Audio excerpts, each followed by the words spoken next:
Hey there, everyone. Welcome to Late to the Game with Will, Mac, and me.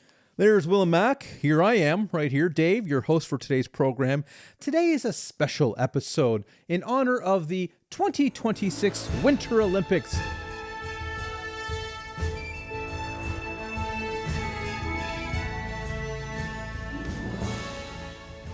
Normally, I would introduce to you the tea of the day, but instead of tea, I have a beverage that athletes typically drink. It's called Powerade. I know you've heard of Gatorade, but Powerade is another company that's the same thing, basically. But not just any Powerade. What I've done here is I've mixed the blue flavor and the red flavor and came up with this flavor. So first time trying it, so hopefully it's a hit.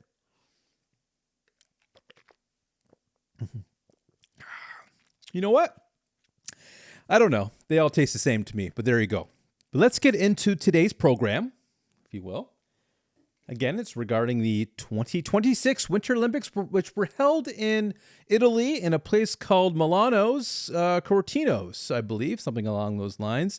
Lovely place this time of year. Luckily, there's snow, so that worked out really well. And what I'm going to bring you today is something I've coined rumors and regulations, which is just like it sounds. I have some rumors and some interesting regulations regarding the Olympics, winter specifically. Now, rumors, I don't typically partake, not a fan, unless it's for entertainment purposes. And that's what this is here, this program. So please take these with a grain of salt. Again, these come from sources that are questionable at best, okay? Now, the first rumor I heard was from a friend's friend who actually turned out to be my friend, ironically enough. And they had mentioned something around certain athletes taking organ enhancement drugs. Now, the details are a little bit fuzzy, but from what I understand, it was the male figure skaters taking testicle enlargement pills to help them give them a better center of gravity to help land those tricky triple axels. So I'm not sure about that, but I know at my age, if I did that my testicles would be getting frostbite from brushing along the ice for the duration of that absolutely wonderful Hans Zimmer song they like to play so much. He's a fantastic composer. Now, another rumor I heard through the grapevine, which is pretty much a raisin by the time it gets to me, is regarding the men's curling team. Apparently, they've been accused of repeatedly touching themselves while swearing in Swedish, which I find a little bit strange. However, when you learn a new language, swear words are typically the first things you learn. I only know the word IKEA in that language, but I'm not sure about this one because we're pretty polite, so don't take my word on it. Now, the last rumor I have for you is regarding this Norwegian cross-country skier who allegedly publicly broadcasted that he's been cheating on his taxes, which I found that to be an odd thing to say on television, but I brought it up with my wife, and she said, well, Dave, it is tax season, so it is very possible that this one could be true. And it did remind me to give her my T4s to get those taxes done, although she's not a tax accountant. Let's be clear about that. Common misconception.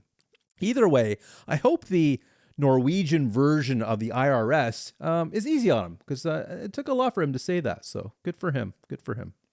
Now, let's get into some of the regulations in the Winter Olympics specifically. Now, these could be ones you're unaware of or something that's changed recently, but I got a few for you that I found quite interesting. We're going right back to figure skating, of course, and there's a couple of regulations there. It is illegal to do a backflip in figure skating, which I think is actually a pretty good rule, especially if people are taking those enhancement pills, because if you got that weighing you down, doing a backflip, I mean, those things are going to hit you right in the forehead. So I think that's a good rule. I don't think they should change that. The other one regarding figure skating is that the men figure skaters have to wear pants, which I recommend for all men leaving the house is to wear pants. So I think that's a good one there. Another interesting regulation involves the shooting portion of the biathlon, which is already strange in itself. But in this particular rule, every athlete is given 3 spare bullets to hit their targets. The difference is these ones have to be put into the chamber one by one. They are not automatic like the rest of them, which is actually why the Americans have never won a medal in this event. So there you go. So that's an interesting rule there.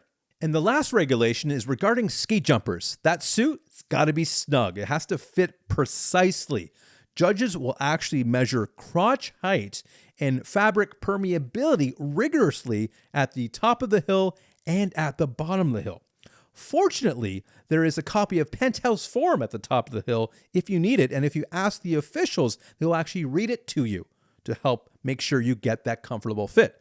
Now, I'm not sure how much that would help the ladies, but nonetheless, that's good for us fellas. Now, I would like to make my movie recommendation of the week, and since we talked about the Olympics today, I thought I'd keep it themed to that. It's a movie about love, determination, and the misuse of a baton. It's called I, Tonya, the story of a female figure skater played by Margot Robbie, also starring Sebastian Stan, and the ever so lovely Allison Janney from Mom, which is a great show. She's an Oscar winner. Check it out. It's from 2017. I think you'll like it. And that's it for us today. Thank you so much for joining myself and Will and Mac, of course. Next week, we have special guest Brian Adams, and he's going to tell us about 1970, which apparently makes 1969 look like a quiet little Sunday. So check that out next week. He'll be here. Take care. Have a great night. Bye-bye.